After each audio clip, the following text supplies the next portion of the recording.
you see it, you can't unsee it. We'll see about that. Let me ask you guys a real question.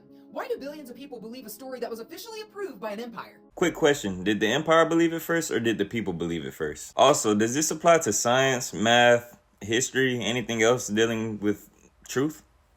Most people think that they're following faith, but what they're actually following is a narrative that was standardized by the Roman government over 1700 years ago. Fun fact, the Holy Roman Empire was founded in 800 AD, about 8 centuries after Jesus and his teachings passed.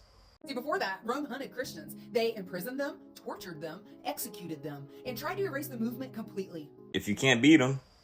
Oh, boom! And then suddenly, Rome became Christian? I need you guys to think about that for a minute. You don't brutally persecute a movement and then have a spiritual awakening overnight, unless there's something bigger going on.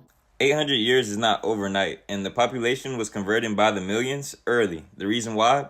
Because of Jesus Christ. This was the big boom.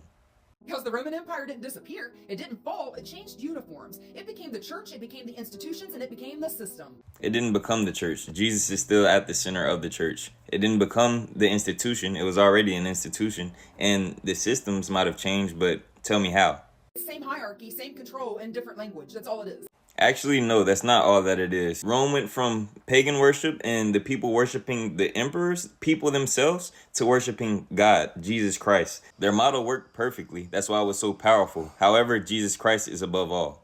Okay, now let's jump to 325 AD, the Council of Nicaea. This wasn't a spiritual gathering looking for truth. It was a political meeting deciding which version of God the empire would allow. Teachings that empowered people, removed. Teachings that encouraged obedience, guilt, and authority, you guys already know those were kept. God was filtered through empire approval and turned into an official script. My favorite part about Christianity is the historicity. We have found the Dead Sea Scrolls. The Dead Sea Scrolls precede the Council of Nicaea by hundreds of years. The beautiful part is you can find and see that nothing was changed in Isaiah compared to the Isaiah that they were having that you say they changed. Because one thing y'all love to do is say that the Bible was changed, but never say exactly how and where.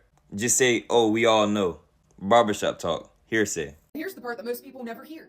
The word spell in Old English means a spoken story out loud. So when the council chose one story, repeated it for generations, they weren't just creating doctrine. They were casting a narrative, they were casting a spell. The Bible is a collection of over 66 books from a span of over 1,500 years. So which part are you talking about? Repeat a story long enough and people defend it as truth. Repeat it across centuries and people protect the cage that they were born into. Rome didn't convert. Rome rebranded.